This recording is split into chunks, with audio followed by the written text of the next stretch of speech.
বাংলাদেশে যে Gen Z revolution হয়েছে, তারপর বাংলাদেশকে ফলো করে, আপনাদেরকে ফলো করে বাংলাদেশের তরুণদের থেকে অনুপ্রেরণা এবং স্পৃহা নিয়ে পৃথিবীর বিভিন্ন জায়গায় গণঅভ্যুত্থান হতে আমরা দেখেছি, তরুণদের নেতৃত্বে গণঅভ্যুত্থান হতে দেখেছি, এবং একটি দেশে সেই তরুণরা সরকার গঠন করার মতো জায়গায় গিয়েছে।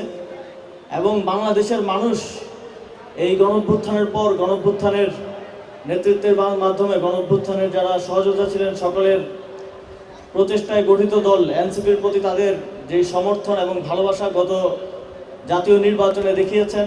মাত্র 30টি আসনে প্রতিদ্বন্দ্বিতা করে আমরা 22,000 মানুষের ভালোবাসা এবং ভোট, 22 লাখ মানুষের ভালোবাসা এবং ভোট পেয়েছি। সামনের দিনে এটা আমাদের জন্য অনুপ্রেরণা হয়ে থাকবে। আমরা আমাদের বিগত অপটিক্যাল ব্রাইটেনার, কালার গার্ড এবং জার্ট লক সমৃদ্ধ অ্যাডভান্স ফর্মুলায় এলো নতুন রে ডিটারজেন্ট পাউডার। সময়ের যেই সীমাবদ্ধতাগুলোকে চিহ্নিত করেছি এবং চিহ্নিত করে সামনের দিনে কিভাবে আমরা ভালো করতে পারি সেদিকে আমাদেরকে মনোযোগ দিতে হবে। আমাদেরকে সংগঠন, এখানে আমাদের ঢাকা বিভাগের প্রত্যেকটি জেলার নেতাকর্মীরা রয়েছেন, উপজেলার নেতাকর্মীরা রয়েছেন।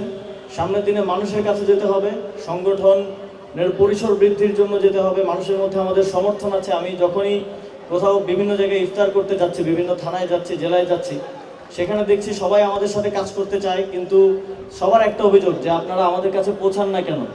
সুতরাং আমাদের জন্য মানুষ মুখিয়ে আছে, আমাদেরকে সমর্থন দেওয়ার জন্য, আমাদের সাথে থাকার জন্য আমাদের তাদের কাছে পৌঁছাতে হবে। সেই দায়িত্বটা এখানে যারা আমাদের পার্টির নেতাকর্মীরা আছেন বিভিন্ন পর্যায়ের, আপনারা সেটা যথাযথভাবে করবেন।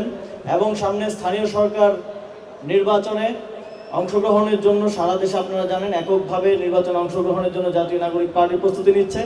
আপনারাও যার যার জায়গা থেকে সেই প্রস্তুতি গ্রহণ করুন, আপনার এলাকার জনগণের কাছে যান, তাদের সুখ দুঃখ কষ্টের কথা শুনুন, সেগুলো নিয়ে কাজ করুন। মানুষের জীবনে একটু ইতিবাচক পরিবর্তন আনার জন্যই আমাদের রাজনীতিতে আসা এবং অংশগ্রহণ করা, সেটা যেন সার্থক হয় সেজন্য কাজ করুন।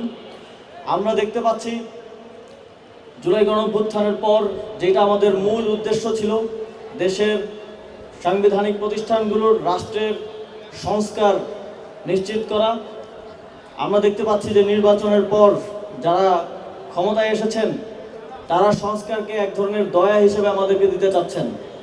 আমরা তাদের প্রতি স্পষ্টভাবে বলে দিতে চাই, জুলাই গণঅভ্যুত্থানে আমাদের 1,500 শহীদ, তারা শাহাদাত বরণ করেছেন, জীবন দিয়েছেন, ত্যাগ করেছেন, 30,000 আহত, তারা এই রক্ত দিয়ে এই সংস্কারকে আমাদের অধিকার হিসেবে প্রতিষ্ঠিত করে দিয়ে গেছেন। আপনারা এটাকে আপনাদের দয়া হিসেবে উপস্থাপন করার ধৃষ্টতা দেখাবেন না, এবং বিরোধী দলকে ডেপুটি স্পিকার এটা ওইটা নিজেদের মাহাত্ম্য দেখিয়ে দেওয়ার কিছু নেই। এটা জুলাই সনদের মধ্য দিয়ে এটা প্রতিষ্ঠিত, এবং এটা বিরোধী দলের এবং বাংলাদেশের মানুষের অধিকার হিসেবে এই সংস্কারগুলো দ্রুত বাস্তবায়ন করুন। এবং আপনারা আমাদের থেকে সহযোগিতা চান, আমরা আপনাদেরকে সহযোগিতা করব। গণতান্ত্রিক রাষ্ট্রে বিরোধী দল সরকার দলের সহযোগিতার মধ্য দিয়েই দেশ এগিয়ে যায়, কিন্তু সেটার জন্য আপনাদেরকে অবশ্যই রক্ত দিয়ে যেই সংস্কার এবং যেই নতুন বাংলাদেশ বিনির্মাণের স্বপ্ন বাংলাদেশের মানুষ দেখেছে সেটা বাস্তবায়ন করতে হবে।